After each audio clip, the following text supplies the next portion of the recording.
Ever received a letter that made your hands go cold the moment you touched it? In the quiet town of Gravenhill, a postman long dead is said to still walk his route, delivering letters that should never be opened.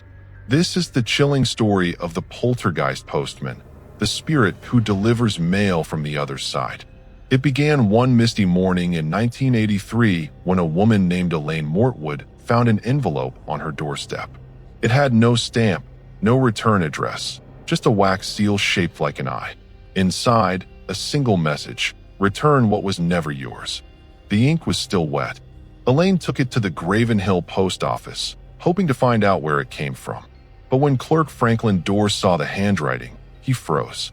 "This can't be," he whispered. "These letters stopped in 1951. Moments later, he collapsed in the mailroom, his hands stained with black ink that smelled like smoke. The letter was gone. Soon, other strange parcels began showing up. Some bore stamps from countries that no longer existed. Others arrived decades late. Postal worker Marla Tennant claimed she saw the envelopes shifting inside her mail truck. And once, she swore she saw a man in an old postal coat watching her from the roadside, lantern flickering in the fog.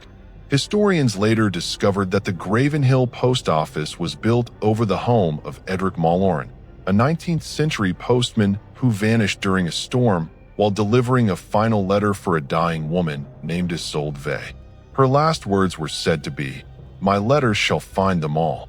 Locals believed Edric never stopped delivering her curses. One night, Elaine heard a knock at her door. When she opened it, no one was there. Only a damp envelope lay on the mat. Inside was an old photograph of her house, but in the picture, a shadow stood behind her front window wearing a postal uniform. Paranormal investigator Dr. Victor Henslow placed cameras around Elaine's home. At exactly 3:13 a.m., the temperature dropped. A dark silhouette appeared at the door, its eyes pale, its hand holding an envelope. The voice whispered, "Delivery complete." Then, the figure vanished. In the morning, every recording had been erased, except one photo. It showed the front porch with a sealed envelope on the ground, addressed to Victor Henslow, deceased. The letter remains unopened to this day, still warm to the touch. So if you ever find a letter with no return address and a red wax seal, don't open it. The Poltergeist Postman might be making his next delivery. If this story gave you chills, don't forget to like, subscribe, and share your own spooky experience in the comments. Who knows, maybe your next letter will arrive from someone who never left.